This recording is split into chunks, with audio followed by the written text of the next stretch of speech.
بسم اللہ الرحمن الرحیم۔ حضرت عبد الرحمن بن عوف رضی اللہ تعالی عنہ سے روایت ہے، ایک دن نبیوں کے سردار مدینے کے تاجدار صلی اللہ تعالی علیہ وآلہ وسلم گھر مبارک سے باہر تشریف لائے اور ایک باغ کی طرف رخ فرمایا۔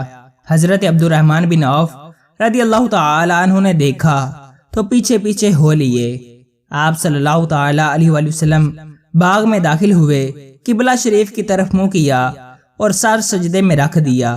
حضرت عبد الرحمن بن عوف رضی اللہ تعالی عنہ دور کھڑے دیکھتے رہے۔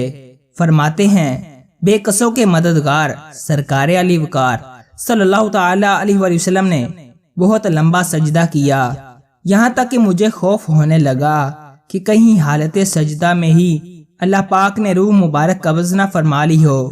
یہ خیال آتے ہی میں آگے بڑھا اور بیٹھ گیا۔ آپ صلی اللہ تعالی علیہ وآلہ وسلم نے سر مبارک اٹھایا، پوچھا کون ہے؟ میں نے عرض کیا حضور عبد الرحمن۔ فرمایا کیا کام ہے؟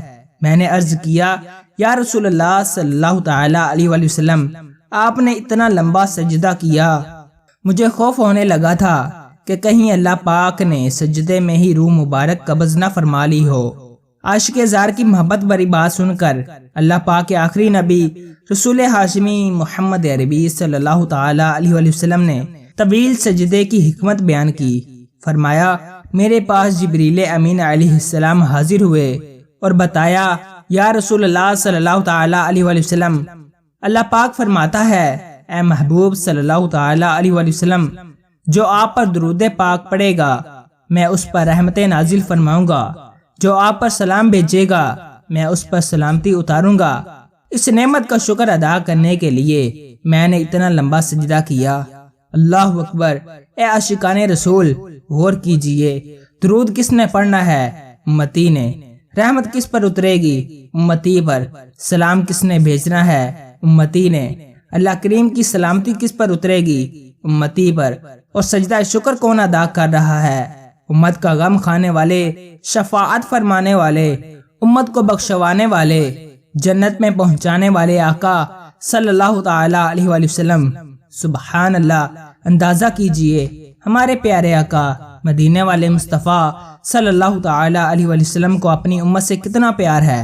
اللہ اللہ، امت گناہ کرے، آقا صلی اللہ علیہ وسلم راتیں رو رو کر گزارے، امت کو نعمت ملے، آقا صلی اللہ علیہ وسلم شکر کے سجدے کرے۔ اعلی حضرت رحمت اللہ تعالی علیہ کے بھائی جان مولانا حسن رضا خان رحمت اللہ تعالی علیہ فرماتے ہیں، تم کو تو غلاموں سے ہے کچھ ایسی محبت ہے ترک ادب، ورنہ کہیں ہم پہ فدا ہو۔ اللہ تعالی ہمیں کثرت کے ساتھ درود شریف پڑھنے کی توفیق نصیب فرمائے، آمین بجاہ نبی الامین صلی اللہ تعالی علیہ وسلم۔